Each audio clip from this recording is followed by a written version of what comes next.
Hello, listeners, and welcome to Philosophagory. Uh, Today we have a man called Duvay Dave, and he's a dog guy. Me and Dave first met about 8 years ago. At the time, I was working with dogs. Dave was really interested in getting into working with dogs.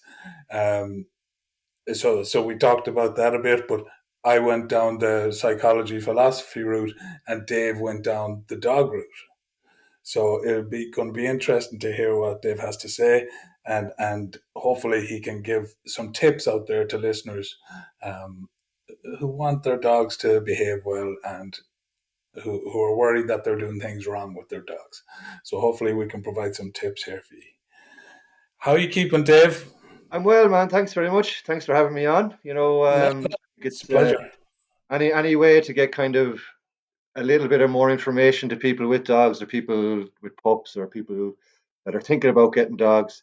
Yeah, I'm all for people having more information on it. Because Yeah, a lot of yeah, the time it's people go into it with just the idea of let's get a puppy and bring some happiness into our lives, and then yeah, 6 months down the line, without any proper interactions and stuff for training, the puppy is hard work, and it not is bringing the absolutely, joy that they were thinking, like.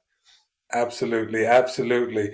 Uh, Before we get into that, Dave, I have a question for you. Duvet Dave is one of the coolest nicknames I've ever heard. How did that come up? It's one of them nicknames that I'm thinking, some genius came up with that some night or something and it stuck. Well, Where did it yeah, come it from? is. It's a quite a long time ago now. And to be honest, if you're from Galway, maybe you've heard a different version of the story because I've told a couple. But like I've said at times over, my grandfather is French and it's Duvet, you know what I mean?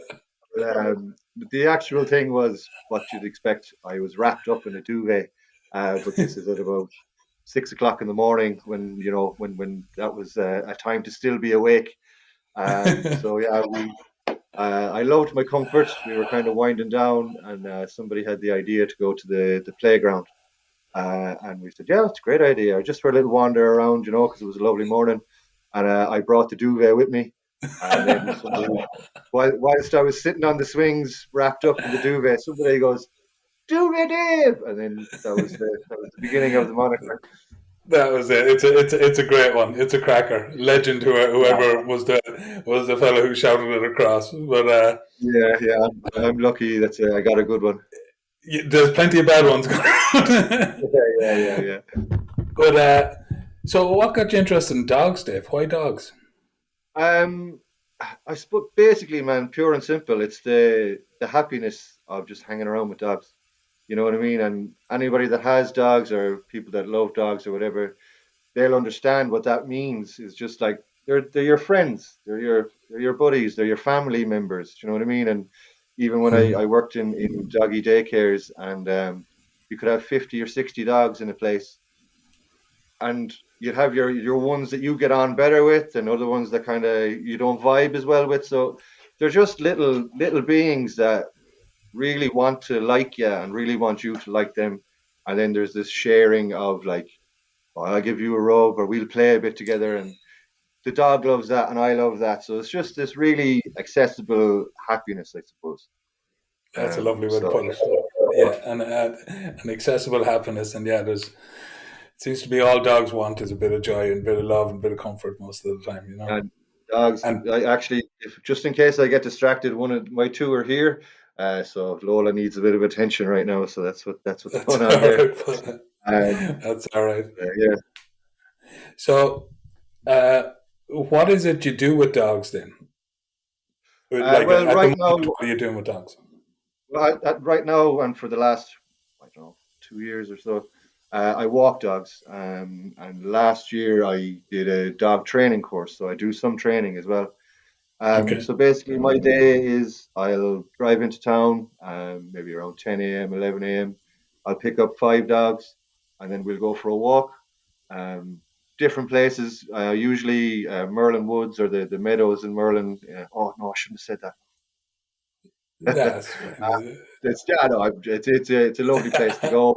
And, It's the beautiful people who there. do bring their dogs there are lovely as well. Do you know what I mean? There's a lot of good, you make friends with people that be walking their dog at the same time every day and stuff, And do So do that'll be it. people when people see you now coming along, because you often have a good few dogs with you, how do they respond? Is it always a good response? Or Well, let's say the first couple of times, it depends on which dog and how the owner is. So, like unless at a stage when I don't know the owner or the dogs all go on lead, and I give a wave, when they can see me, just to make sure their dog is on lead, and then we can pass and have a quick sniff and a quick howl with the dogs, and then we'll go on. And we'll do that a couple of times until myself and the other owner are kind of comfortable, and then we can let the dogs off and let them have a run and let them do their own things that they like to do yeah. off leash, so. But yeah, for the vast majority of it is good interactions. And is there anything that'd make you say, if you saw somebody in the distance, is there any cue that'd say, okay, I'm going to bring the dogs the other way rather than towards that person? I'm going to avoid that. Um, it depends really. I suppose for the first time of seeing someone, you don't really know how they are with their dogs, and you don't really know how their dog is going to react to a group of dogs. So I would always kind of err on the cautious side, but I wouldn't usually change my direction. I would like because it can be good for the dogs with me and for the other person's dog to have a positive interaction, whether it be a couple of seconds. So I would usually keep going. I would have my dogs on lead, and at a distance, you can kind of see if the person is nervous.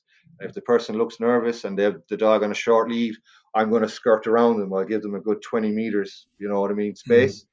So Yeah, that's like, and that's still something for that dog to take as a positive interaction, that like our dogs didn't encroach on your space and there was no kind of high energy kind of thing.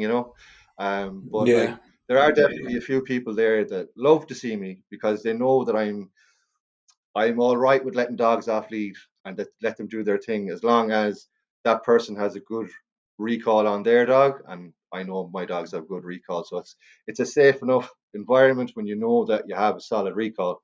And but yeah, there are people then as well though on the other side that just think that their dog is supposed to be off lead all the time, and it doesn't really matter how their dog interacts with other dogs. And I have had a couple of words with people at times being like, your dog isn't under control. Your dog's stressing my dogs out. That's not fair. And I'd say, look, the next mm. time we see each other at a distance, we'll just put them all on leads and let's just do a quick walk by and A build it quick up walk from by. there. Yeah, I think there's a there's something about dogs. I think is that they really want to be under control. Like if a dog doesn't know where he's supposed to be, what he's doing, it's not that that's a dangerous dog, but it's he's lacking something. Do you know, he's lacking a Yeah, bit of sure. They, comfort, a they bit of structure. they have confusion, and they have like, Yeah. if they don't know where their safe space is, and it's like, think of dogs as children. They don't have the solid knowledge of everything unless they're told or unless they're taught it. So yeah, definitely yeah, I've definitely seen lots of dogs that are uncomfortable even in their own owner's presence because how the owner would react at times, how to get the dog under control with a, a shout or a jerk on the chain or on the lead or whatever. So Mm. yeah, and that really It's makes me a sad. I like I had an interaction, was it yesterday evening, with a guy, and like that, I could see straight away in the dog's body language and in the dog's eyes that the dog was afraid of the owner. You know what I mean? And yeah, it's horrible to see that, and that's the kind of stuff that I would love to have an impact and that doesn't happen. Just to give people a yeah, little bit of information to be like, there's a couple of little things you can do that your dog will love you even more than it does already, and it will be like a confident, comfortable dog. You know what I mean? yeah, yeah. I think I mentioned him before to you, Michael Ellis. Um, and I was listening to him again, re-listening to him, just preparing for this, and he described the Oh difference yeah, between a active dog and a reactive dog. yeah, yeah, Whereas in a reactive dog has been taught through pain and through pain avoidance and through punishment avoidance, and that they're always reacting to something in the world, and they're always ready to react away. You know what I mean? They're driven by what they shouldn't do. Whereas the active dog then is the dog who's always trying to do something good for you. He's like, oh, this guy gives me treats. Oh, this is how I get the nice stuff, Yeah, and yeah, you know what I mean. And I think that absolutely. Like the it's active, a way to think about it is try and put yourself in the dog's shoes. Like just for that example there, if you're a person who has been like whatever had hard, well, I don't mean this, but in a hard childhood kind of way, but that parents were super strict and super kind of overpowering and not really nurturing or kind of with any positive reinforcement kind of thing. Um, you're going to be wary of the world because danger or a slap or a yank on the chain can come from any time. You know what I mean? And it takes them a long time to learn those cues, even though it's still a type of learning. But you're learning to be afraid rather than learning to be happy and comfortable, but also in a controlled manner. When you do have a dog, when you have put the effort and time into your dog, they can have a lovely, happy life. You know what I mean, and not live in mm, fear or expecting any kind of bad things to happen. yeah, and then they're always offering to do something for you, rather Sure. Yeah. than Yeah. it's a big difference. You said something there as well about the pull on the chain, and when you see somebody bringing their dog up on a tight lead, and I see that myself, and sometimes it's I feel like the person is putting their own fears and Yeah. nervousness through that lead down to the dog. And so the dog Hundred is percent. fine walking along. Next thing they feel this yank and they feel like they're very in touch with how we're emotionally, our emotional states. And like And I so, really feel for people who have gone through that. And usually what happens is the first couple of times when they go for a walk with their dog and they have a bad interaction and they don't know how to deal with it, and then they feel very bad about it because dog got stressed, the other dog got stressed, the other human got stressed, and then that so unconscious memory makes them tense up anytime they see people in the distance. So and like there doesn't even have to be a leash. Dogs can feel your vibe and your aura and your stress way more than we give them credit for, and that's really a sad thing that people then bring that one negative interaction into the potentially into the rest of the dog's life because they don't want that bad thing to happen. So then what they'll do is they'll either get really tense and try somehow to get past, or they'll turn around. And then that dog isn't even allowed to interact with other dogs because of that one or two kind of negative things that the human doesn't know how to get over it, absolutely, absolutely. I think that's what I found when I was minding dogs is it was I have to say the person I was living with at the time, the lady, an absolutely wonderful person, and almost anything I know about dogs, I learned from listening to her and watching her.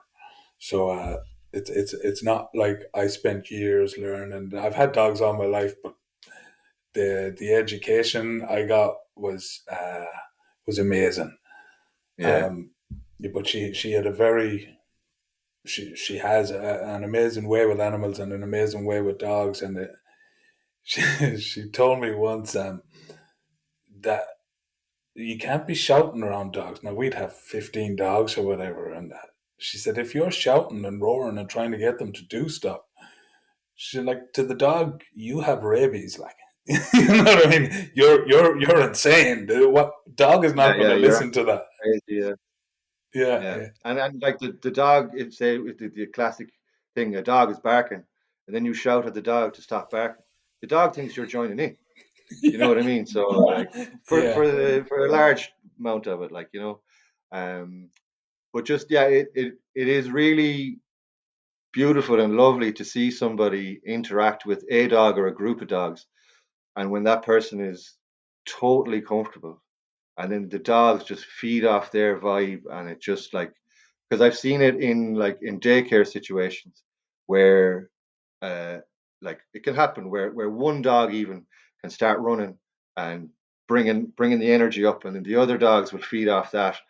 And if the people that are in with those dogs don't keep it calm themselves, like it can just turn into crazy. Like, you can lose the run of the room unless you're able to like pick out the ones that need to be dealt with first, and also keep your cool, and have your other distraction tactics and stuff like that ready, um, because like running around barking is like the best thing for dogs. They'll absolutely love it.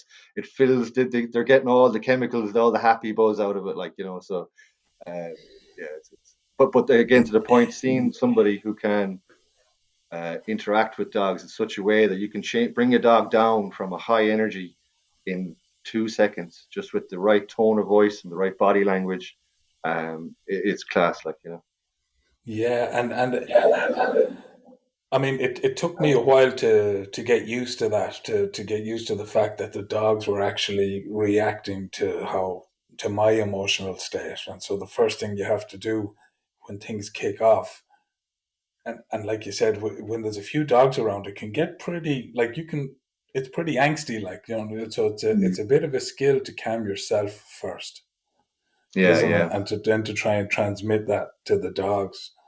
yeah, yeah. It doesn't seem natural because even ourselves, when things are going mad, we feel like joining in too. Like, Absolutely. Like the first, like I've worked in a couple of daycares, but the second one that I worked in, like the first week, I wasn't allowed to interact with the dogs.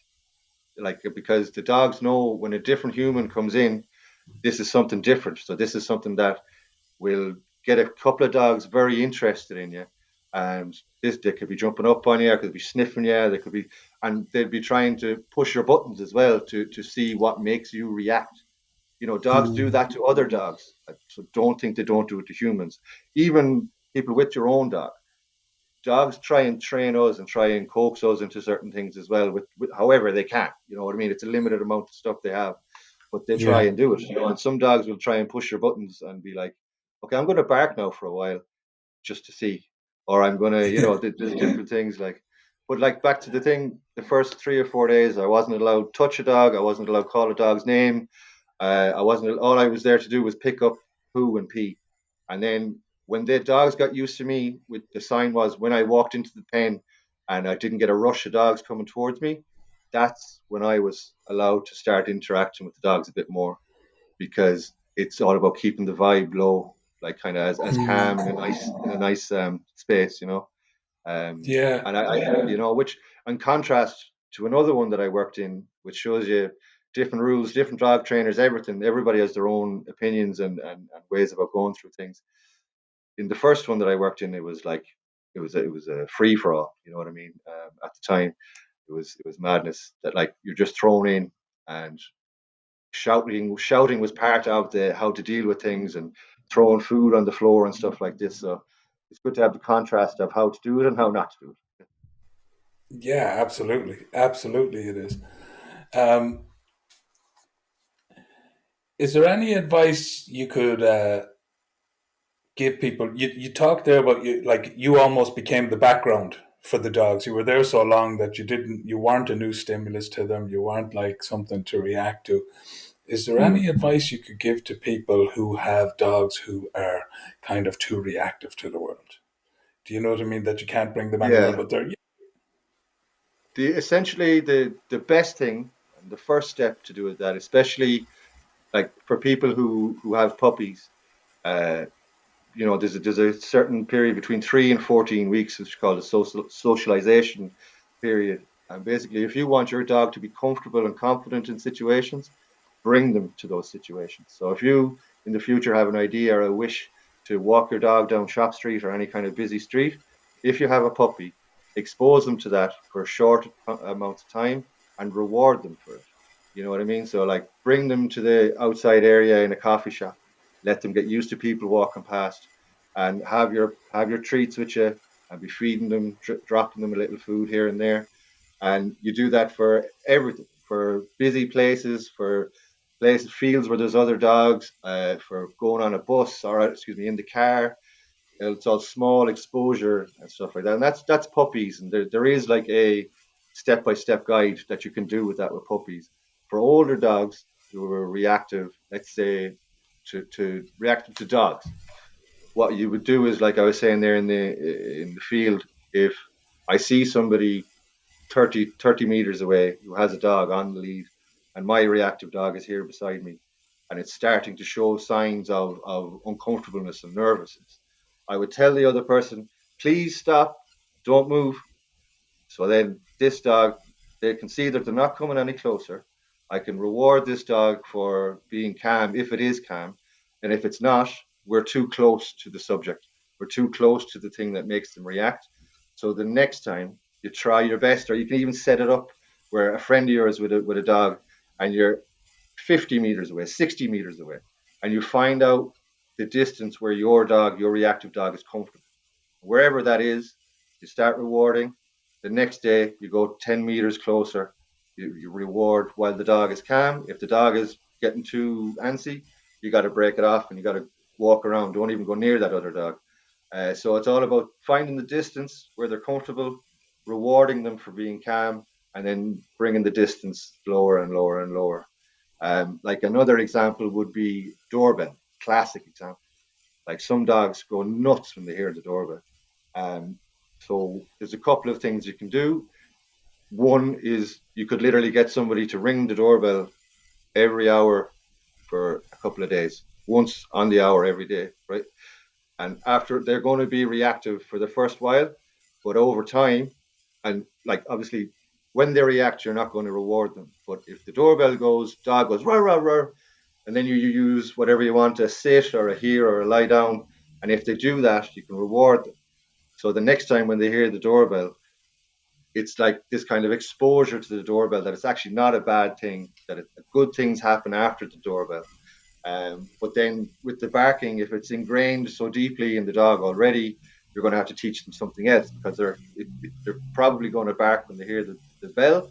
But what you can do there, that lowers the energy straight away. So they could bark, but then if you give the signal sit here or whatever, and you make that solid, that's going to be calm. They might still bark at the initially, but then they'll probably look at you because they know there's treats coming here soon. I have to do something else. I'm going to get a treat. But with doorbell is a tough one for a dog that is that way reactive. But you can teach them a shush game, which is like you go like this, when there is no doorbell, you can kind of go shh, and they'll probably sit, and you give them a treat. And then when they get used to this kind of, this is the sign. So if the doorbell goes, you go shh. It'll take a while, but you can get them to understand that this and quiet means treats, or sit means treats, and here means treats. This is how I'm earning my food. Um, which just on that point, because I said the words earning my food, I believe that that's something very useful, and I think that every dog appreciates working for their food. Like anybody that I talk to when I'm starting training and there's something that they want to learn, I'm like, how often do you feed your dog?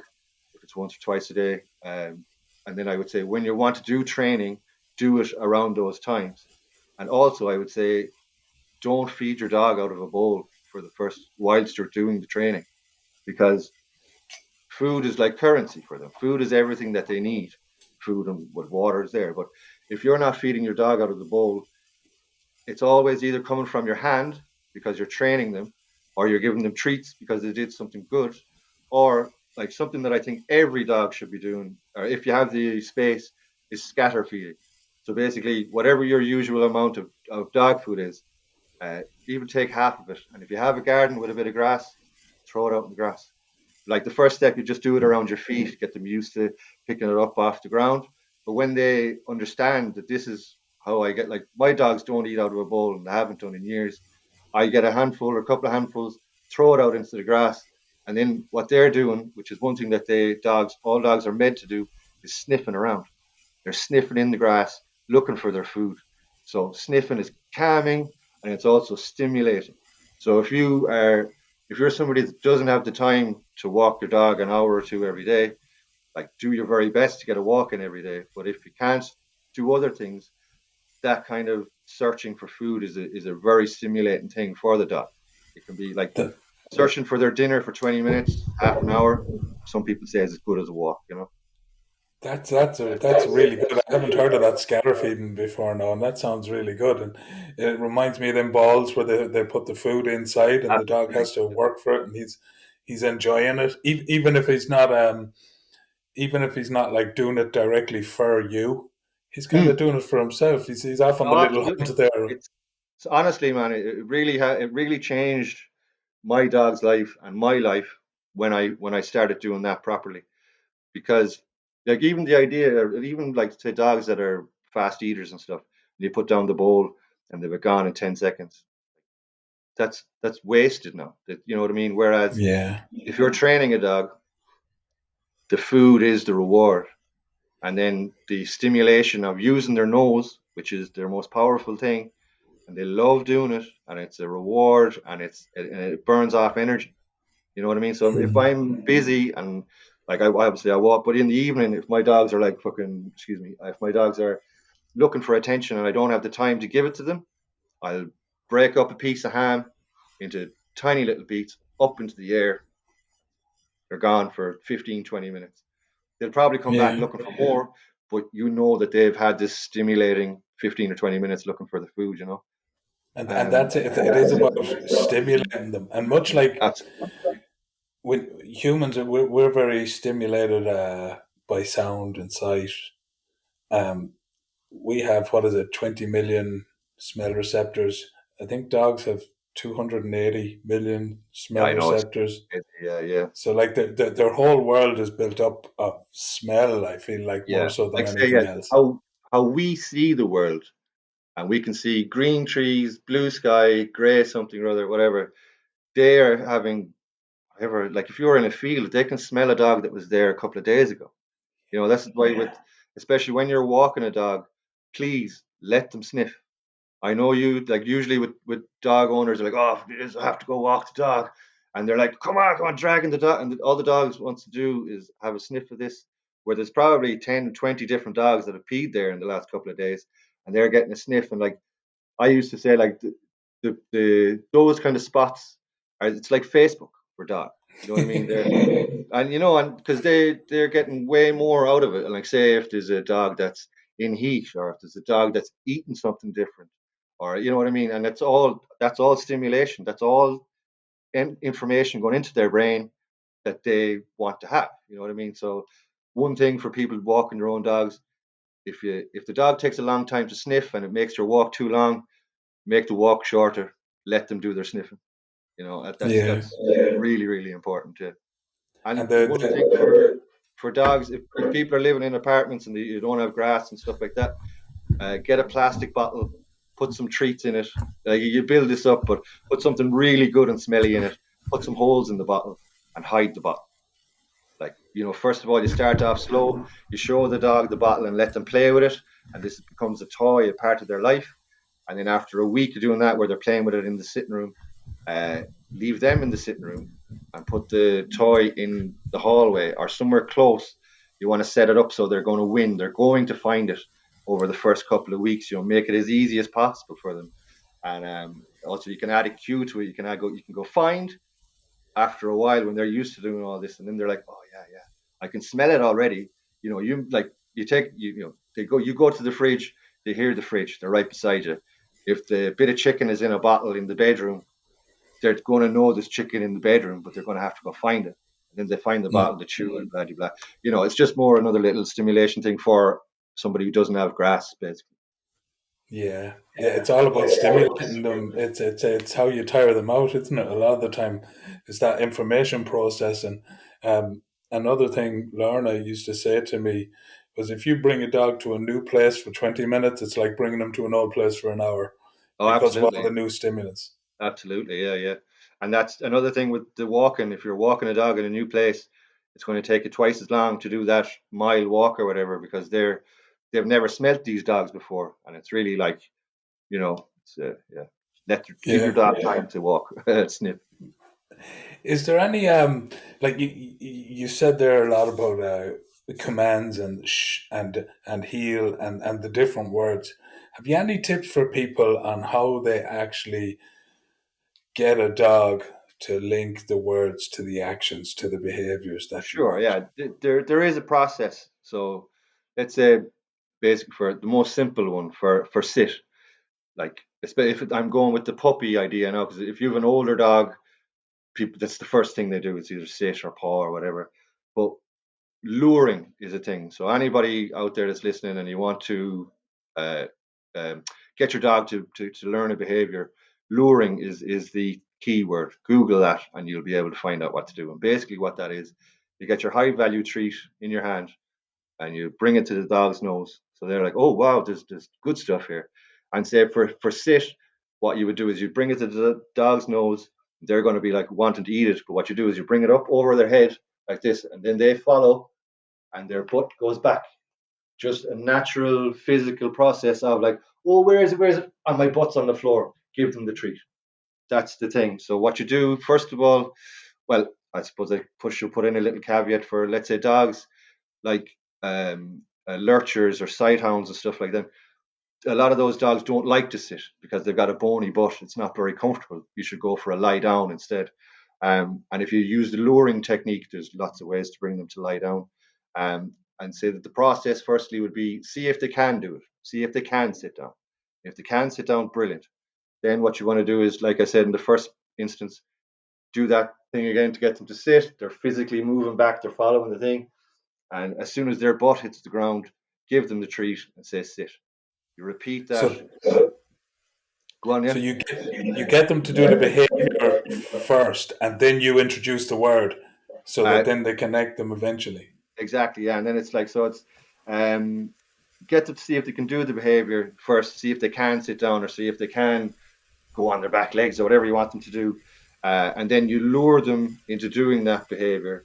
And then you do that a few times to get them like, okay, this is a process. I'm going to get paid for being here. And then you bring in the sit. Then you name it after they've done it a few times and after you know that they're comfortable doing it. And so with the sit in that way I showed you, the um, it becomes like a sign for it's a hand gesture first. So this for me, if I'm just holding my fingers like that, in there is where the treat would be. So when you get them, excuse me, now I'm getting a bit flustered. The the process of it. So it's get the behavior, see the behavior, get the behavior, name the behavior. So and then it's like they're used to seeing food on the top of your hand. If you just bring your hand over their head with no food, they're going to think that the food is there. I'm going to do this. I'm going to get paid. Um, Yeah, yeah. I suppose. So there's a lot of people who I've often seen, and they stand in front of their dog and they point their finger at them and they Yeah, yeah, say "sit" 200 times, yeah, and the dog is looking at them. And I often think you've just ruined that word for the dog as a sure. command. But It's going to be very hard for the dog to figure yeah, out and exactly the thing what you is, mean. they will sit eventually, but it's just a lottery. It's a luck. It's like Yeah, sit, sit, sit, sit, sit. Dog's confused, doesn't know what to do. So I'm going to relax a little bit, or I'm a little bit stressed. So I'm going to sit down. He's like, oh, brilliant! I'm able to train the dog. After yeah, saying the command 50 times. yeah, Yeah, absolutely. Wearing out the word is definitely going to weaken it. yeah, Like as well with say with the recall. Let's say if you're like one of the most important things to teach your dog is recall. And like again, like I've mentioned before, one of the things is it's you're going to build up the distance. So if you want to teach your dog recall, you're going to start in the sitting room and you're going to throw one piece of kibble over to the door, just so the dog goes a little bit away from you, and then you're going to have your high value reward here, and you can use the dog's name or you can get here or whatever your word you want it to be. Uh, and then you're going to bring them over here. They're going to follow your thing. And then it's like you go a little bit further. You go into your back garden. Oh, what the point I was trying to make was, if the dog doesn't come to you, you don't feed it. You don't reward it for not doing the thing. and that's very important.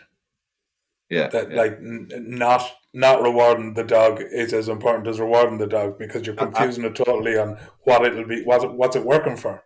Exactly, exactly. Yeah, yeah. And that's a hard thing to do for some people because Mm. you've got your lovely puppy dog there, and you all you want to do is make your dog love you. I was like, here, have some more food. Yeah, yeah. And So puppies and dogs have developed these masterful puppy dog eyes over evolutionary time, and they it like the dogs who were good at begging, they lived, they won, you know. exactly, yeah, yeah, Yeah, that so was they're it. very good. The the word you said that you can use any word. Um, I see people having conversations with their dogs, Yeah, and that's to make them feel good. That's to make the yeah, human but it's the feel good, constant flow of words at the dog, and then when you do want it to do something, and you say something to it, it makes no difference. It's been hearing noises from your mouth all day. It's Exactly. Yeah, yeah. And that's exactly how you should perceive it. It's just a noise. So that's why it yeah, doesn't even have to be a word. It could be a, or it can be whatever. You can make up a noise. And if you feed that dog, or every time you say that noise, yabba dabba do, and the dog comes to you and you feed it, yabba dabba do is here. It's heel. It's the same thing. They don't know words. They hear no, they sounds. don't. You know what I mean? So like that's why I say it could be anything. You make up the word that you're most comfortable using. You know what I mean? Like some people Mm. say for here, come, return, whatever. It doesn't matter. It's what you feel comfortable saying, and it's the one word that you use all the time. So if you're teaching your dog like here, if that's recall, that's what you use on. It's not like here or come here or come back or return. You gotta be. It's one word for one behavior. Like yeah, Yeah, yeah. I think people get confused and start thinking that dogs can actually understand language. Do you know what I mean? And dogs are so good at looking at us like, and they do understand our facial expressions and moods, and have a kind of emotional connection with us. mm. So we're talking about a really sad story, and the dog comes up and lies on our chest, and we're like, he understands exactly what I'm saying. He doesn't. He Yeah, just knows yeah, you're sad, isn't it? yeah, Like, yeah, or happy, vice versa. yeah, But I think that catches a lot of people is that we overestimate how much the dog actually understands. yeah. And Uh, it is as well. Also, that person wants to be able to talk to the dog like that. It would be so much easier if they could. And it's the yeah, type. It's kind of cathartic to kind of talk to a dog like it's a person because you love it as much as a person and that kind of thing. So there is that type of attachment that people have with like yeah, and the don't get me dog. wrong, I talk to my dogs, like when I pattering around the thing, but I don't expect anything from them. They're just there to Yeah. listen. They're just good listeners. I think that's why they're great, is because they don't argue back. They never say, "Oh, hang on, you might be wrong about that." You never hear Yeah, that yeah, out yeah, of a dog. yeah, yeah, yeah. That's it. Uh, if you had a okay, somebody goes out. No, somebody gets given a puppy, which is a Mm. horrible thing to do to anybody, I think, and a horrible thing to do to a puppy because it's like giving somebody a child. But let's say this happened. What steps would the person go from there who knew nothing about the dog, but they're like, okay, I want to make a good dog, or I want this. You know what I mean? What Sure. steps Yeah. do they go from brand new? Uh, First thing is educate yourself. Educate yourself in because puppy train like potty training or whatever like this. Educate yourself in dog body language. Like that thing. Their body language is a lot of how they communicate with us. How their eyes are. And like say a puppy, the main thing usually with a puppy is the first couple of weeks they're peeing on the carpet or they're peeing wherever else. That's usually the thing. But the vast majority of the time, the puppy isn't just going to go, "Oh, I need to pee," and sit squat down and pee. The puppy is going to be looking to you with some type of like uncomfortableness in their features, and it's up to you to understand and think in your head that like, okay, puppy hasn't gone. Puppy's looking at me. What does it want? Oh, it hasn't gone for a pee in a couple of hours. I better bring him out. You need to be as aware as possible about firstly what the dog's needs are and about um, yeah, the body language is a huge one, and knowing what to expect at different stages of the dog's life, and especially with the puppy stage, like. So I would say first of all, look online, to get some help, or go to a trainer. To be honest, that's the best thing. It can be a little bit expensive, but um, the investment that you can make in a puppy's life with professional advice and with your time for the first 6 months, then you're going to have 10 to 15 years of a lovely life with your dog. So the thing I say, it's like, be prepared to work, be prepared to invest your time and your money into this part of your family. Think of it as a child, because it thinks as itself as a child. So you're going to have to be that thing to show them, or it, what the boundaries are, what you're going to get rewarded for, what you're not going to get rewarded for. So um, putting the time in, especially in the first 6 months that you have the dog, uh, is basically it. Like, be aware of how much it's going to take out of your life, but then be aware of how much it's going to add to your life. So I think I might have gone off topic. Go to a dog trainer, look up, do a dog body language course online. They're simple and easy. Just watching videos, doing tick the box Mm. answers. They're the two things I would say definitely that will make your life a lot easier. Yeah. I just add to that is don't shout at your dog. Don't, because it was explained to me once. So your dog pees on the floor, you come in, you shout at him. Dog's like, oh shit, sorry, I'm not supposed to pee in front of you. I'll do it behind the couch next time. Don't worry, man, I got you. And when the dog goes off, you're at the door, you're calling the dog for 20 minutes. Finally, the dog comes home, and you give out to him. Yeah, that's a Like, big. at that moment, the dog has made you so fucking annoyed that you're like, oh, but that's when you really have to be the calmest, because if you give You the should out to the dog for what it's after doing for you, it's a complete, yeah, yeah. technically, how I've learned, and I totally understand that example there, shouting, shouting, shouting for the dog, or even not even if it's gone out of sight, if it's across the edge of the garden and it's like doing its own thing and it's looking back at you and it's still sniffing. You're like, come here to me, will you? Jeez?" And then eventually the dog comes back to you. You should kind of be nice to the dog because it has come back to you, not when you wanted, but that's not the dog's fault. That's because you haven't put the effort into like reinforcing. When you come back to me, it's such a good thing. I'm going to give you love and rubs, and I'm going to give you a bit of food. So you always want to come back to me. This is I am the best thing in your life. This is what you need to instill in the dog, is all of these good things. And that's like, again, like at the start we were kind of on about the relationship between you and your dog. If you can have a happy dog, a stimulated dog, dogs whose needs are being met, the dog is way more inclined to come back to you, to be receptive to your commands, to be calm because it's stimulated and it's got all its needs met. Like, that's a wonderful life for a dog, you know what I mean? And of course it's going to do more for you because you've been nice to it and you've shown it why you should do these things for me that I ask. Yeah, yeah, yeah, absolutely. That's great advice. Um, it's attitude shifting, a lot of it, isn't it? Really, like, people need to shift their attitude to what the dog is. I think some people think they're getting something with a remote control, Hmm. or Yeah. something that they can program, or they can send off to get trained and it'll come back fixed, or Oh yeah, they that's they another. don't put themselves in the picture Yeah. enough, you And know. what they'll do is they'll blame the dog. Yeah. And one thing I want to say about whatever happens with a dog, it's most of the time it's not the dog's fault. It's the human's fault because the dog doesn't know the boundaries.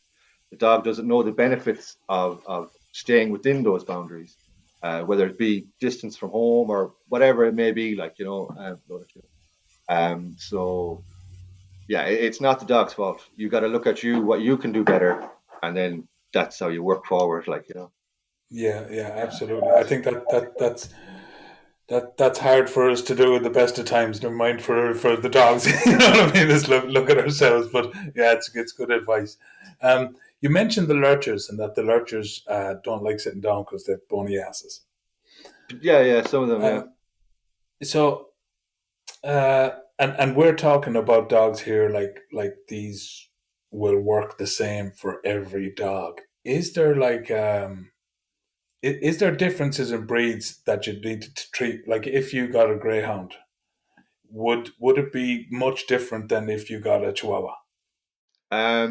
Yeah, yeah, it would because obviously the physical size difference, and also what they were bred for. Chihuahuas were bred. Sorry, can I stop for a second? I just let one of my Sure, dogs out. She's no she's problem, no problem. But so yeah, like the difference. Yeah, like obviously dogs that are bred for something for a very long time, for hundreds of years, they are going to have innate traits to them that they just can't help themselves.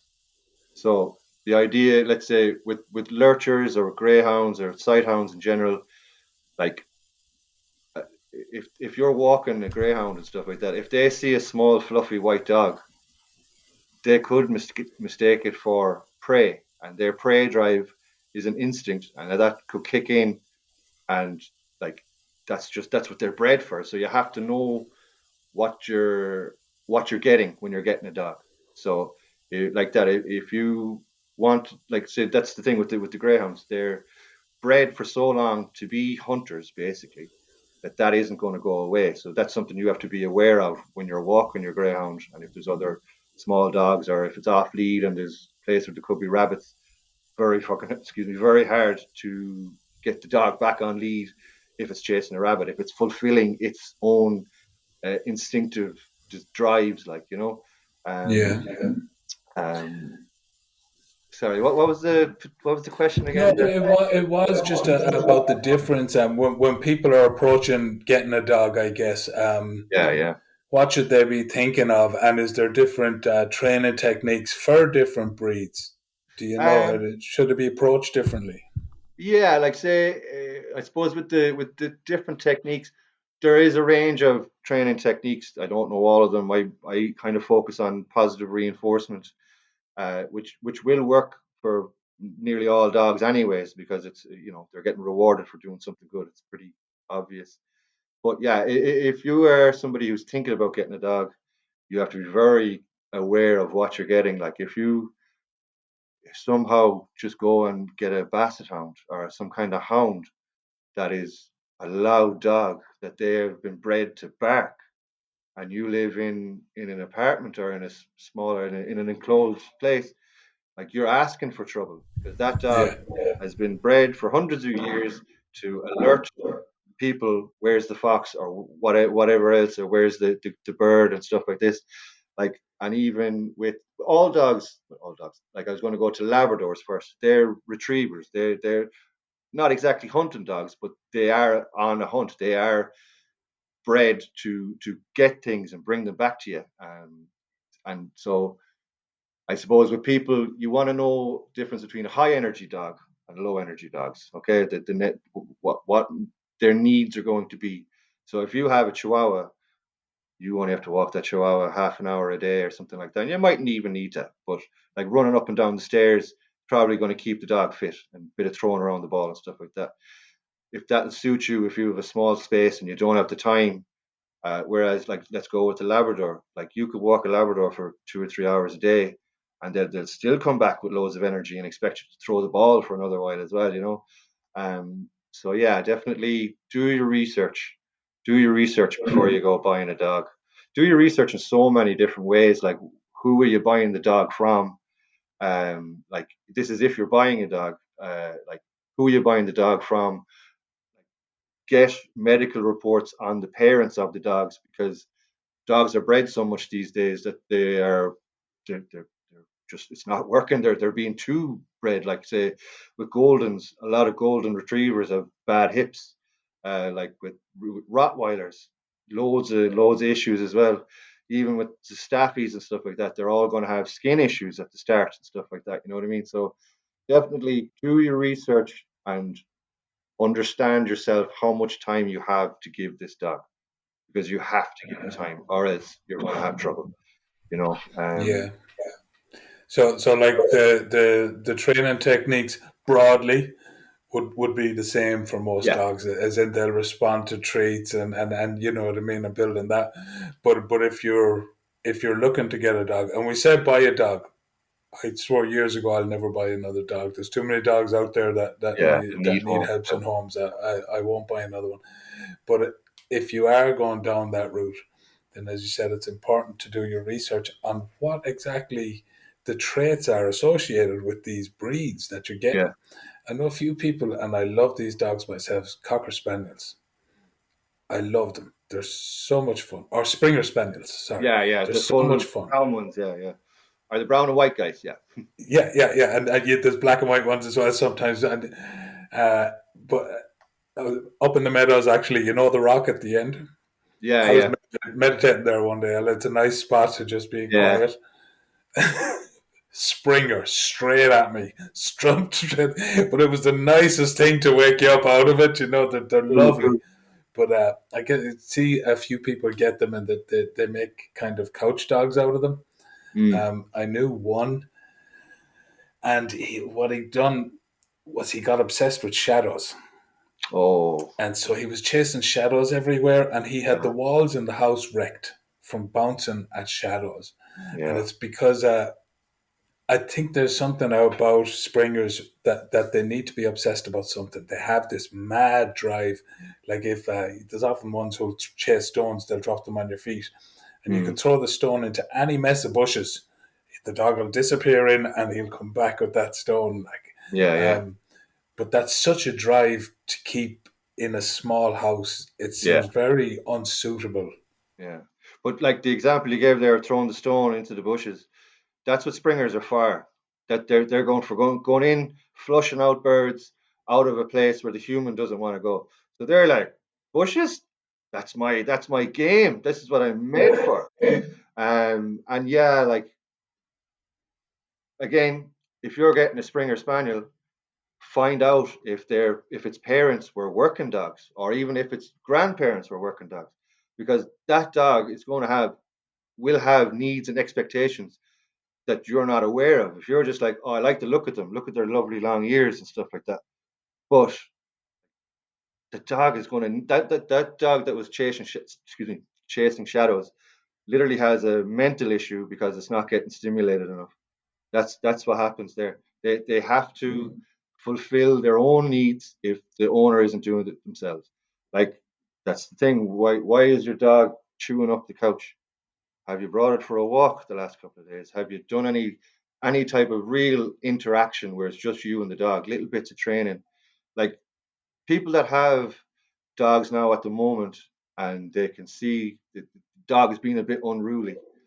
There are a couple of things that you can do that will change that dog, and it's not even like either shouting at him to get off the couch or teaching him to like get off the couch or whatever. It's other things that dog needs. That dog needs to go for a walk. That dog needs to go and smell other dogs. That dog needs stimulation, like the scatter feeding or the toys to go do something because they have a long day of just sitting there, and especially if we're not engaging with them. You know what I mean? Mm. And like yeah, the Springer is a classic example of people getting a dog because they like the look of it, and then they haven't a clue what they've actually bought. Like they've brought Yeah, this thing with a lot of energy and a lot of needs into their house, but they just expect it to do exactly what you want it to do, which is totally unfair. Like yeah. They expect it to act like the dog in the Disney movie that they yeah, watched. or You the know. one that you see on TV for 10 seconds or something. Yeah, Do you know what I mean? yeah. Absolutely. Uh, is there advice you'd give to somebody who wanted a dog, but they're not too into walking?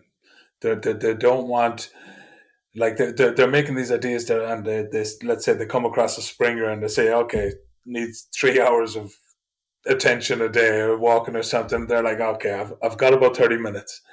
Yeah, yeah. You know. I first thing that sprang to my head because we both believe in rehoming dogs and stuff like that. I would say consider getting an older dog because the whatever, not the pound, but the pound and Madra and whatever kind of dog shelters, there's always an older dog that nobody wants, which is Yeah. heartbreaking because that dog has so much of its life lived and for whatever circumstances, not the dog's fault at all, is now left in this more than likely overcrowded place that people are doing their best to give the dogs what they need, but that's a hard thing. But I would say consider getting an older dog, especially if you haven't had a dog before. Consider getting an older dog because their needs are lower, their energy levels are lower. Um, so an older dog. I was going to say a smaller dog, but that isn't exactly true because small dogs like Jack Russells or whatever need stimulation as well, just as much. You know what I mean? So, like, honestly, I would say if you can't guarantee, and I like it doesn't. I don't walk my dogs every single day. Some days I miss it, and that's okay. But as long as you can be sure that you're going to get out 5 or 6 days a week for a good hour walk a day, and some play and some training, and so like play is necessary as well with you and your dog because it's bonding and it's stimulating and it's a way of sharing time together. Like, I would say don't do it because it's just unfair to a dog for you to get one and then expect it to fit into your life and none of the reciprocating, like that you're not going to change your life for the dog. You have to be, and like the thing is, I'm only aware of this now because I've been working with dogs for whatever the last 6, 7, 8 years. Um, yeah. So I honestly, if I was talking to a stranger and they were asking me, I think I might be able to give the dog 2 hours a week. I'd be like, don't get a dog. Just Yeah. don't do it. And plus, people often don't think about holidays either. Absolutely. I actually have a little list here, right? It's like before you get a dog, have you space and time? Yeah. Financial cost. Like Yeah. it's about 2 grand a year. It's 1,500 to 2 grand a year between food, medical costs, and like you said, kenneling or boarding if you're going away. Like, if you're lucky, you get to go one away a week or maybe 2 weeks a year. Like for boarding, it usually costs, depending, 15 to 20 a night. That's in a kennels. In a house, somebody's going to charge you 25, 30 quid a night. And then for 7 nights, that's an extra couple of hundred quid. So just to be aware of that as well. Yeah. Um, so open the door, Lucy. Sorry, you go on there. Um,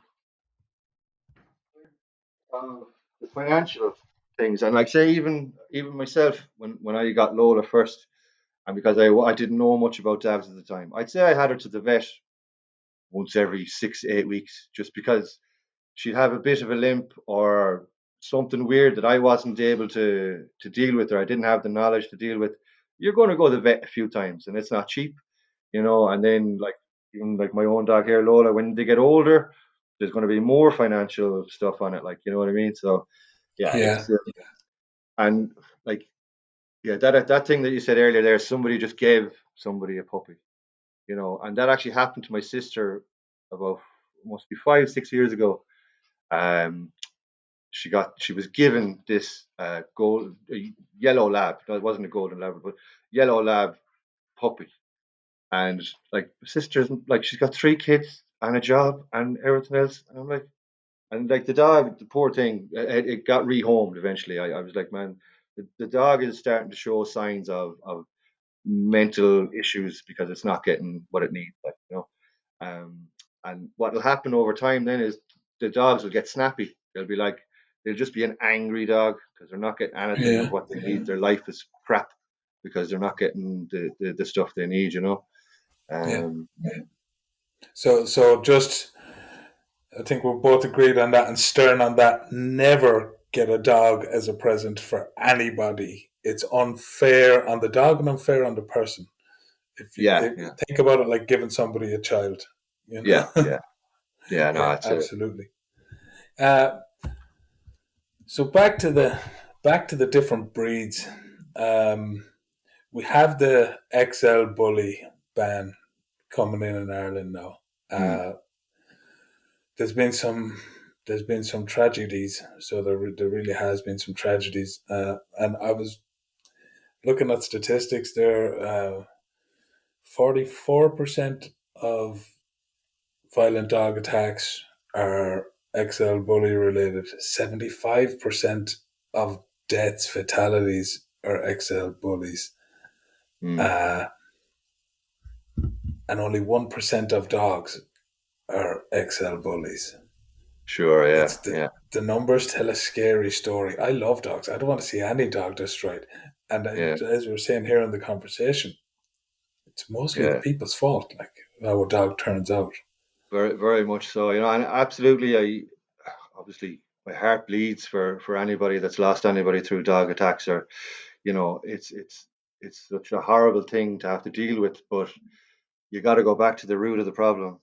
You know what I mean? Is I don't believe that if that dog had even a moderate level of training and a decent level quality of life, and if its needs were being met and if it was stimulated and stuff like that, if everybody took care of their dogs to a minimum standard, those statistics would drop a lot because, like the idea there with the dog bites and stuff like that, there are so many more dog bites that happen that aren't reported because Yeah. it's a Jack Russell or it's a something else or something like that. Some club. Apparently, one of the highest rate of dog bites comes from Chihuahuas, and I Yeah, think yeah, yeah. I think that's because people always try to pick them up.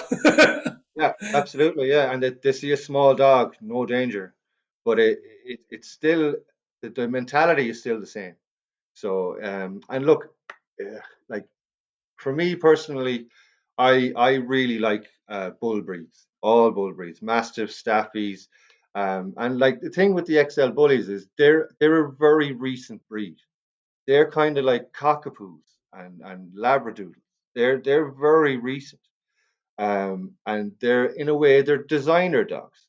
People get them to have to fit into their own persona or something like that.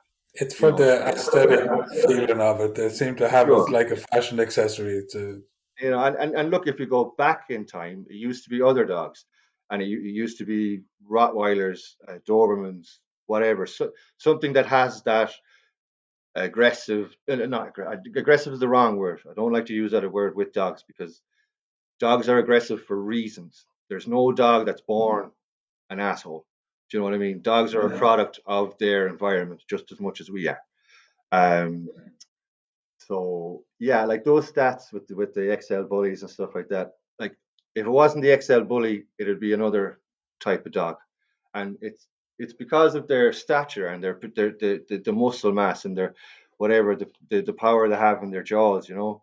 and Um. I think there's like we're, we're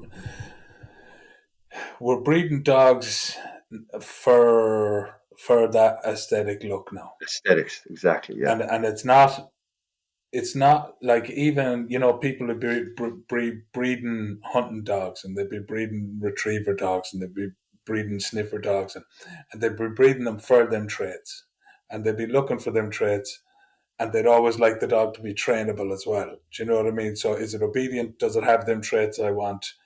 Okay, let's find another dog like that. Let's breed them together, and we'll have this good dog. Whereas Good choice. now it's like, look at the size of him. I Mm. want to breed him with her. She's massive too. That's going to be a cool looking dog. And there's very little thought put into, well, what's his temperament like? You know what I mean? Absolutely. Yeah. And so we get these big muscly dogs, and a lot of the time, and this is certainly not all owners of these dogs, 100% not, but there it does seem to be some people who go for these dogs who have no I they will tell you they love dogs, but they have no iota of what they're buying, how to look after it, the potential of what the dog can do. Yeah. Yeah. Again, like you mentioned, the Chihuahua bites don't send people to the hospital. Exactly. Yeah. But Yeah. unfortunately, these Yeah. big, powerful dogs, yeah, they send And people to the hospital and it, worse. it still goes back to the. I'm going to say it anytime I'll have a conversation with anybody who has their opinion of XL bullies or whatever. I'm still going to say if the owner of that dog or whatever XL bully or whatever type of breed put in a bit of effort and a bit of time and at the beginning or whatever whenever, because you don't always get puppies, but if you put in the time to show the dog, let the dog learn boundaries and have strong commands embedded in them, the bites and the attacks and stuff like that will go way down.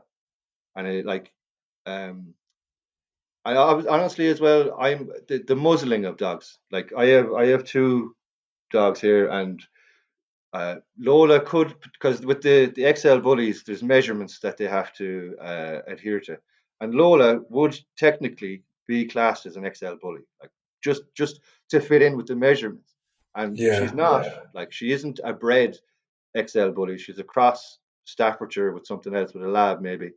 Um, but it technically she fits into the mold of what's going to be Yeah. banned. You know what I mean? So it's And she's an absolutely lovely dog, and there is no actual pedigree XL bully, is there? Because they are, like you said, a new breed and mixes of. exactly, yeah, yeah. And So there is. I suppose pedigree kind of comes from like Crufts, stuff like that, or the American Kennel Association. If they recognize it as a breed, then it's kind of it's a breed, like, you know what I mean. But like Labradoodles and Cockapoos and all them, like, some people will have arguments with me saying, "Oh, I have a thoroughbred Cockapoo."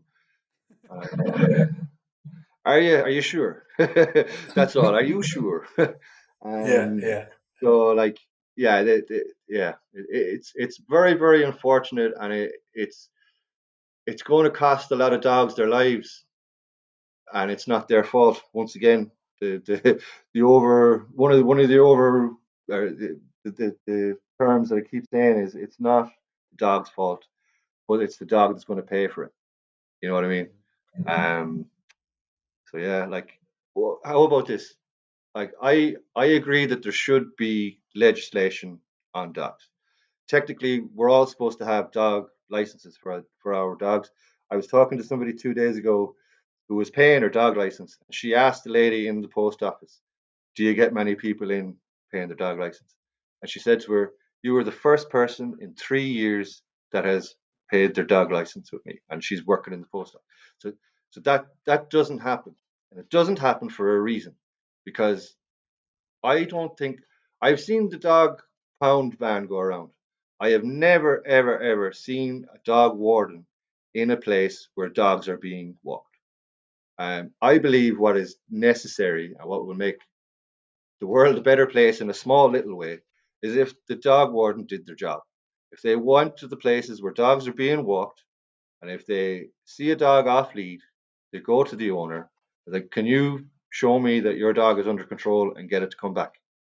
And if the dog doesn't come back, the warden should be like, "Here's a leaflet. Here's some tips on training your dog. Here is a website. Here is some more, all the free information that you can give to help that person be a better dog owner, and to make the place safer, and to make the place a calmer place for the dogs and the humans." You know what I mean? Like, that would be a lovely thing to happen. Because I fully agree with you, Dave. Yeah. mm, I think, and even with this XL bully ban coming in, as you said yourself, the laws that they have there, they're not enforcing them anyway. exactly, So, like, but there is something about these tragedies happen. Okay, we're going to ban these dogs. It's immediately blaming the dogs. You know, in 100%. everybody's eyes, oh, what happened? Oh, the dangerous dog. Them dogs are banned now. So we all go away with the thought that it was a bad dog. It was Yeah, a bad breed of dog. It yeah, was, but you nailed it there. You said the problem is out of control dogs. mm, They can yeah, be any breed, but if they're not under absolutely, control, that's the problem. yeah, You yeah, know, I totally agree. And yeah, and I think the warden's going around checking. Then again, it's often not the people who are walking their dogs that need the checking. You sure, know, it's sure, usually yeah, yeah, people that aren't. yeah, But yeah, and some. Uh, I don't think a dog license should be just a matter of filling out a form. I think there should absolutely, be yeah, yeah, some kind of course to go with it. It should be yeah, like not a car test, but yeah. uh, And at least, like, but you see, Ireland is such a crazy place to have dogs. Like, there's no regulation. We're the puppy farm capital of Europe. Like, it's crazy that they're trying to bring this in. Like, I don't know if you know this or not, but there's a couple of puppy farms in Ireland that have over 100 breeding bitches, and there is Jesus no, Christ. and that's, imagine that. Um, and so there could be thousands of puppies and dogs on this thing, and a lot of them are getting exported to Europe, because there is no regulation. It's absolutely crazy, like, and to go to, like, pups that come, a lot of pups, and you'd see the mixes in the last couple of years when those whatever, labradoodles and cockapoos became popular.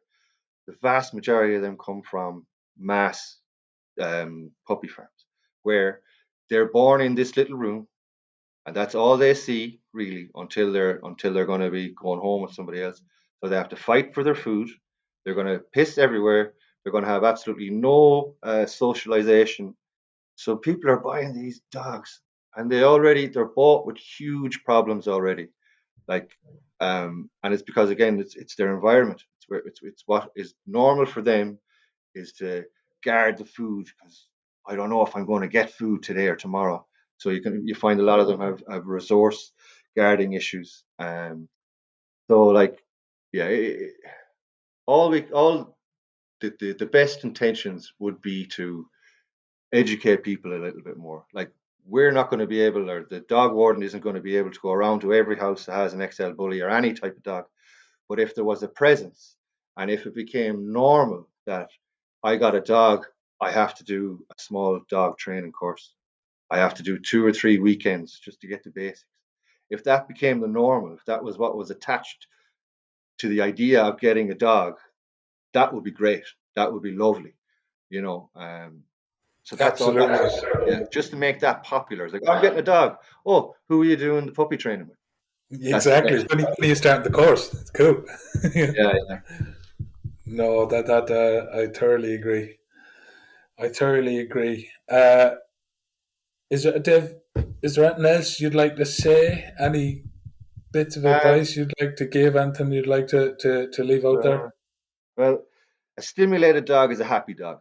If your dog is is a happy dog, you're not going to have too much troubles. Or if you do have troubles, it's going to be easier to rectify those troubles. Okay. Um, I said already about feeding your dog out of a bowl. If you need to do it, do it. But at least get a handful of kibble. Even if you don't have a garden, throw it out in the carpet. It's not going to mess the place too badly, and your dog will really, really thank you for it. Let me see here. Hmm. Yeah, like, yeah, I suppose, yeah, for people that don't have dogs and they're thinking about getting a dog, think about doing some training with the dog, or think about educating yourself.